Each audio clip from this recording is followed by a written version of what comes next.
Tonight, Broken Hill caught up in the latest COVID lockdown restrictions with traces found in sewage. And a Victorian driver allegedly blows 4 times the legal alcohol limit in Port Lincoln. From our 7 Spencer Golf Studios, your nightly news with Ruby Kamain begins now. Good evening. Broken Hill is facing its toughest COVID challenge, joining 8 million people in lockdown across New South Wales.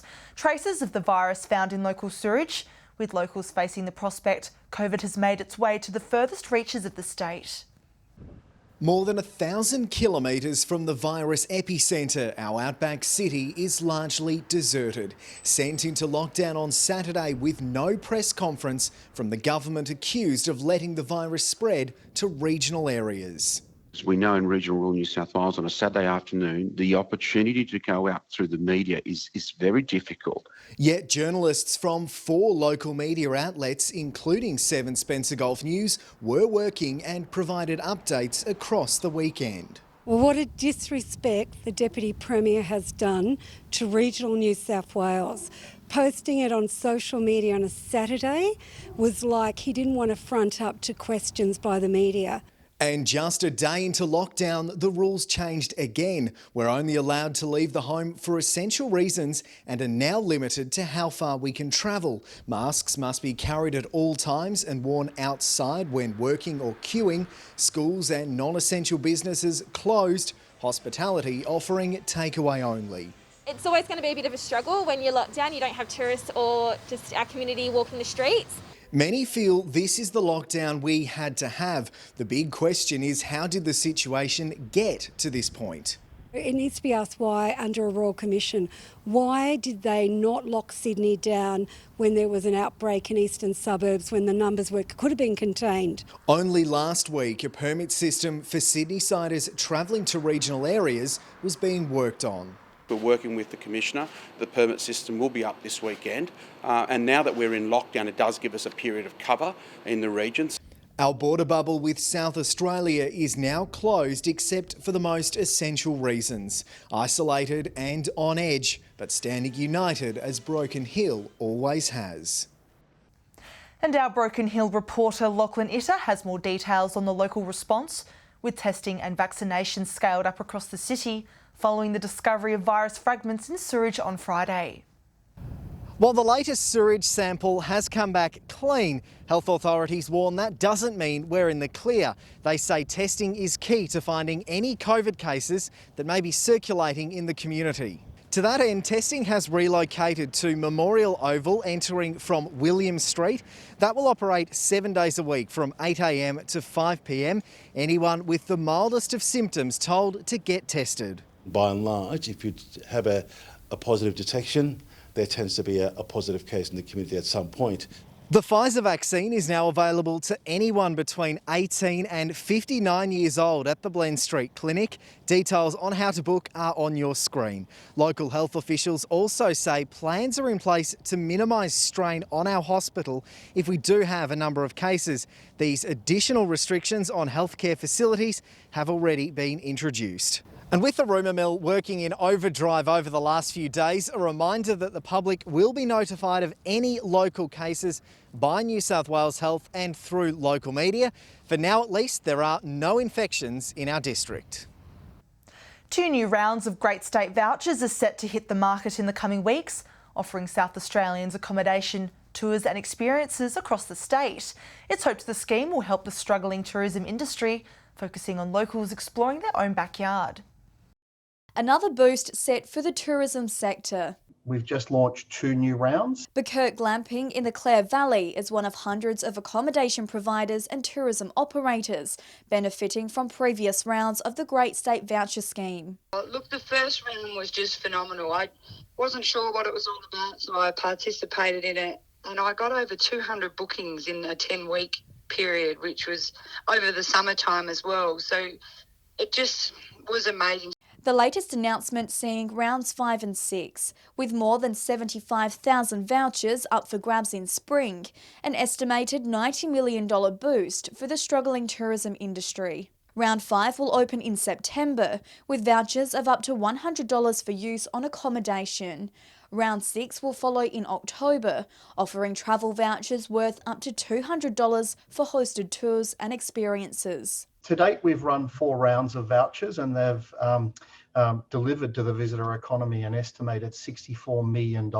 And this time around, it's only available to South Australians. These programs are designed to work with industry. We've talked with industry and it's designed to really encourage South Australians to get out and explore this amazing state of ours.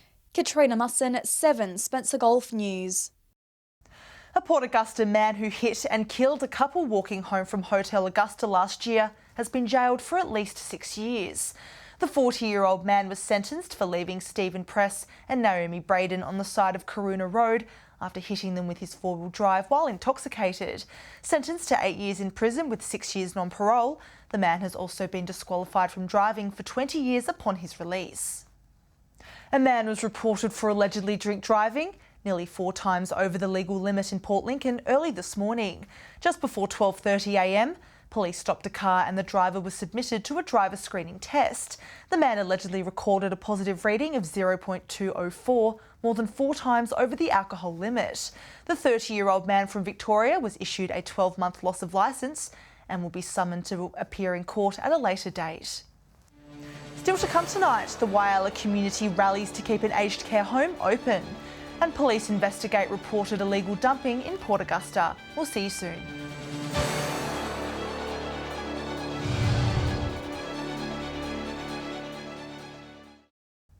Welcome back.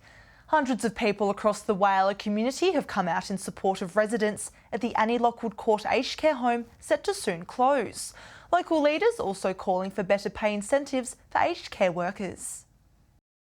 A passionate plea by the community. Whyalla residents out in force, attending 2 events in support of the Annie Lockwood Court Aged Care Facility. The centre, scheduled to close in less than 3 weeks. The community here today demonstrated very clearly that they can't close the facility.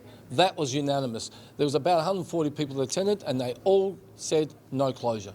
The forum at the Westland Hotel on Saturday morning, including federal and state politicians like Senator Rex Patrick, who video called from Canberra. SA Best Legislative Councillor Frank Pangello wanting a cash incentive for nurses. The federal government can play a role as well to try and encourage more qualified staff and carers into the industry.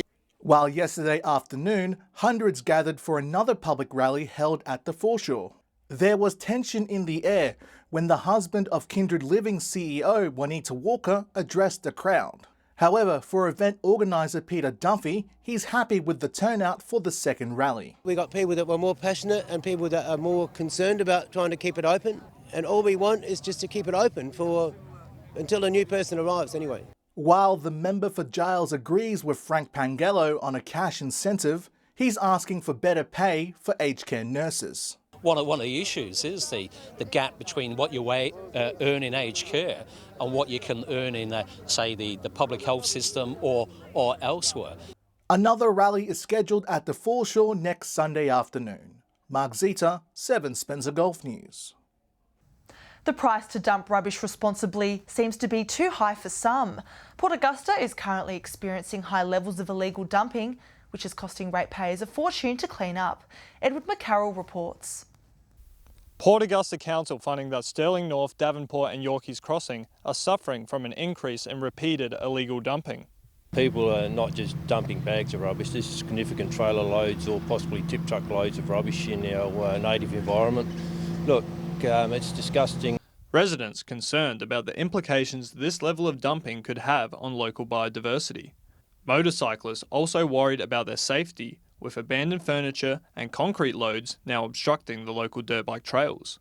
And this is coming back on the 7,500 plus ratepayers that pay rates in our city to clean up somebody else's mess, which I don't believe is fair at all. The council spends approximately $10,000 annually to collect and dispose of illegal dumping waste, saying most of the waste can be easily disposed of in the city's provided bins, but some members of the community say that the establishment of hard rubbish days may also help. If you're a community member, surely you've got respect for your town and your community in large to make sure it is presentable, and we don't want rubbish blowing around everywhere, and our tourists driving past and seeing us. Fines will be issued to those caught in the act or who have evidence of property found at illegal dump sites. The state government is reminding recreational fishers to adhere to fishing limits put in place by the Fisheries Office.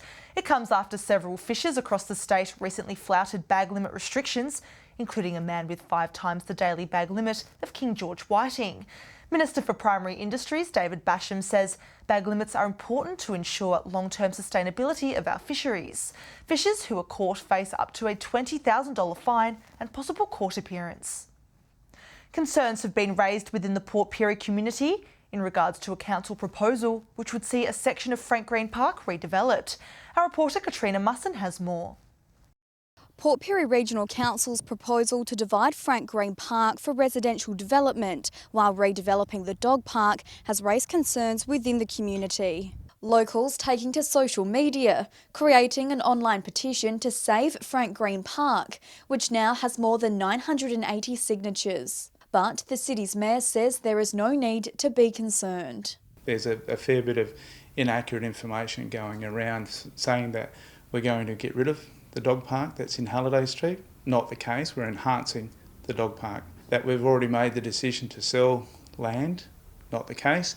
We're actually going out to consultation. Frank Green Park is one of 4 sections of land under consideration, with a proposal for the Halliday Street location to create 14 residential allotments, redevelop the off-leash dog park and provide off-street parking with about 70 spaces. Mayor Stevens says the land division concept plans are addressing ways to combat the city's housing shortage. We've got around 400 jobs on offer in Port Pirie with nowhere to house them. So we really have to start looking at how do we do that. And this problem is not going to be a 1-year problem or a 2-year problem. It's going to be an ongoing one from here.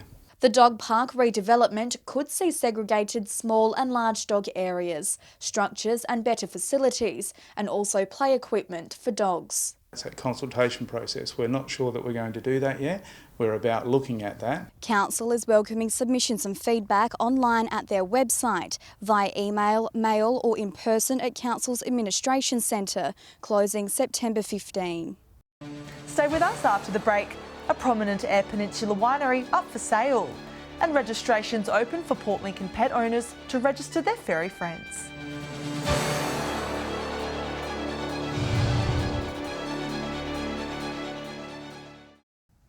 Hello again. One of Australia's most picturesque wineries is on the market.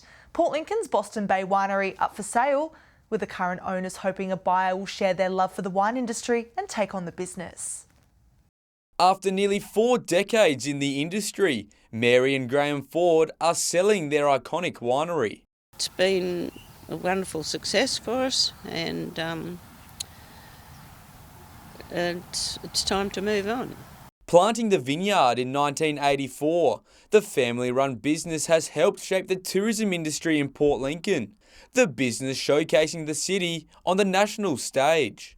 We were really proudly showing Port Lincoln off all the time. Rachel Hawkins from Harris Real Estate says there has been plenty of interest from interstate and overseas buyers.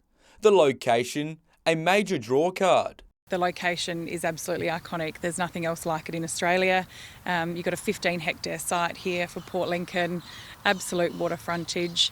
A new buyer will need to scope to realise the full potential of the property. We would absolutely love to see somebody come in and take on the Boston Bay wines as the business. There's a lot of potential here. Tourism industry for the Eyre Peninsula is just booming at the moment. The family thankful to the Port Lincoln community. So many people I'd like to thank, and just overwhelming the help that we've had from within the industry. Hoping the business continues to grow and thrive. I do hope someone will get as much enjoyment out of it and keep the winery going, the business going here.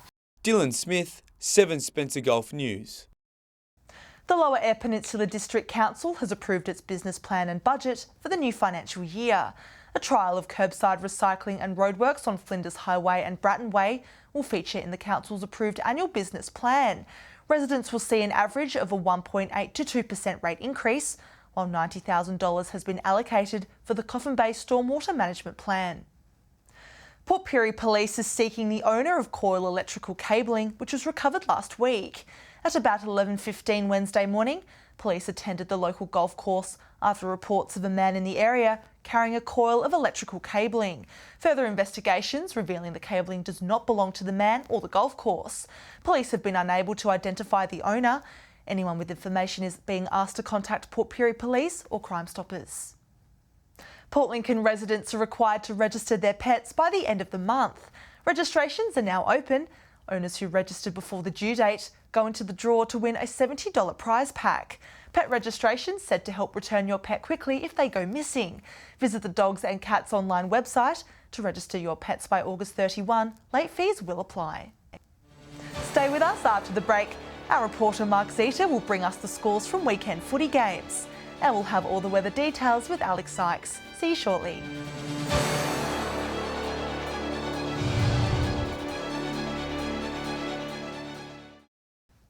Welcome back. Footy teams across the Spencer Gulf are now on the home stretch to their final series next month, and many players took advantage of the calm conditions on the weekend to get an edge in the standing. With the details, here's Mark Zeta. Whyalla football finals are only a few weeks away, and North Whyalla showed on Saturday afternoon why they are in contention.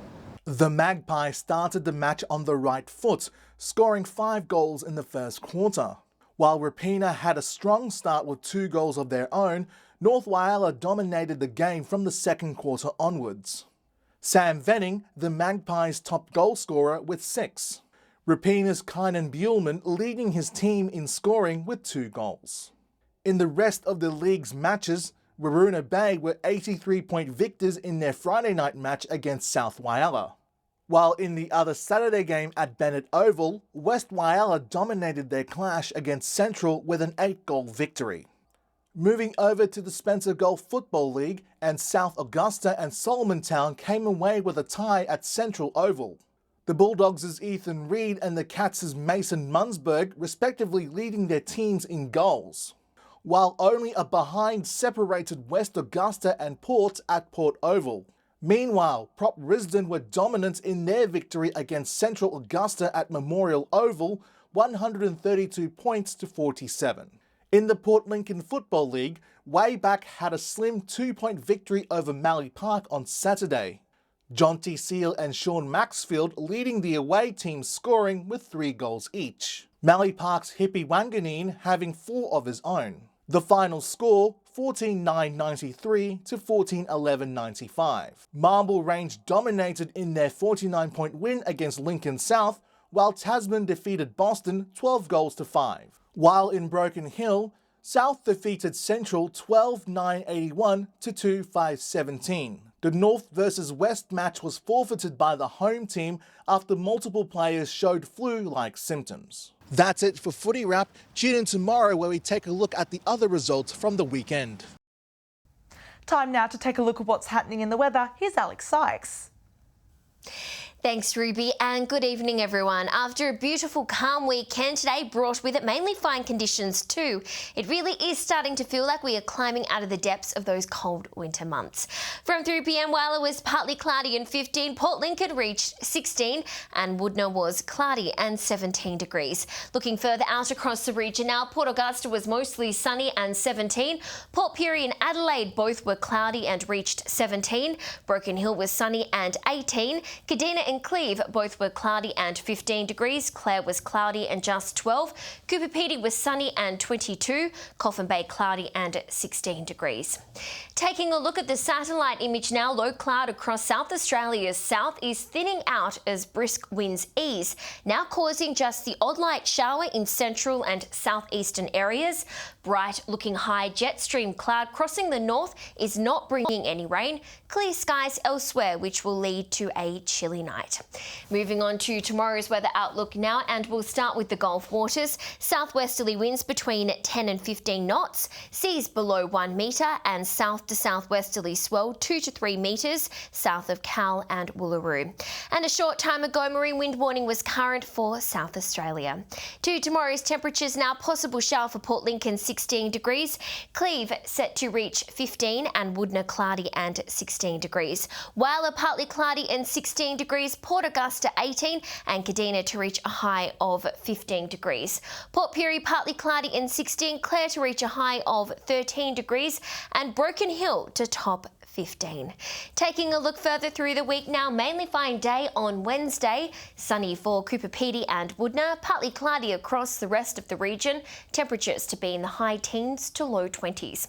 Similar conditions forecast for Thursday with slightly higher temperatures, sunny for Cooper Pedy and Broken Hill, showers for Port Lincoln, partly cloudy across the rest of the region, temperatures to be between the high teens to mid 20s. But the wet conditions return on Friday. Showers across Port Augusta, Woodna, Whyalla, Kadina, Port Pirie, Port Lincoln and Adelaide. Partly cloudy everywhere else. Temperatures mainly to be in the mid to high 20s. And that's all the weather from me for tonight. It's back to you, Ruby. Lovely. Thanks for that, Alex. And that's the local news this Monday evening. Thanks for joining us. I'll have updates later. Until then, enjoy your evening. Good night.